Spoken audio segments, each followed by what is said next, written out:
Now we go to the latest on the possible ceasefire in Gaza. A senior Hamas official says they are still waiting for a formal declaration of a ceasefire from Israel.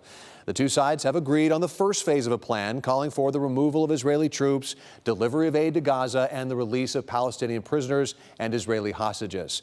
According to the Israeli government, 47 hostages are still in Gaza, 20 are presumed alive, but the status of 2 are unknown, and 25 others are presumed dead. President Trump spoke today about the importance of getting them all back, regardless of their status. We're bringing them home. We're getting everything. And to those parents, the dead young man is just as important, as though this person were alive. It's amazing. I've never seen anything quite like it. Getting them is a complicated process. I'd rather not tell you what they have to do to get them. There are places you don't want to be. But we are getting the hostages back on Tuesday, Monday or Tuesday, and that'll be a day of joy. I'm going to try and make a trip over. We're going to try and get over there.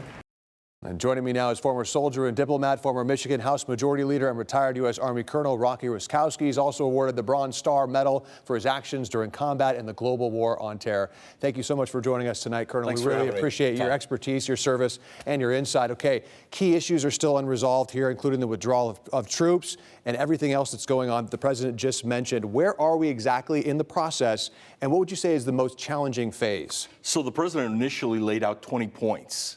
And those 20 points turned into 3 phases, and a 4th phase being the end state, which is peace for the Gaza Strip. We're in that first phase. There is an agreement on that first phase, and what's going to happen is basically there is a ceasefire. The Israeli troops will do a slight withdrawal from the main cities of Gaza, and the Hamas, the controlling government of Gaza, and the warriors will basically return back the hostages that they took. 20 living and 28 bodies. The problem here is, out of the 28 bodies, they say some of those bodies may have been buried now in areas that the Israeli military is occupying. So that may be a problem. So when the president says a complicated process, yes, that's just the tip of the iceberg of how complicated this really is.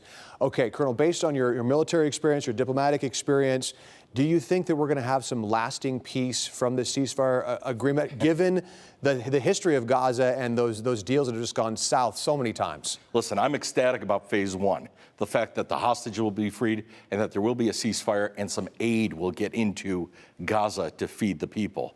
The issue is going to phase 2, and that is a governance where Hamas has to demilitarize itself and stop governing the area. Hard to imagine that being possible. That's the problem. I don't think that they're going to reach agreement on that, and that's where Israel and the rest of the Sunni Arab nations, not the Shia, but the Sunni Arab nations that signed off on this agreement, may actually institute using special operation forces to take out those Hamas leaders that do not agree to moving out. And that's phase 2, phase 3. That's way in phase the 3 would be here. the economic redevelopment, but phase 2 is the governance, changing the government and bringing in more humanitarian aid.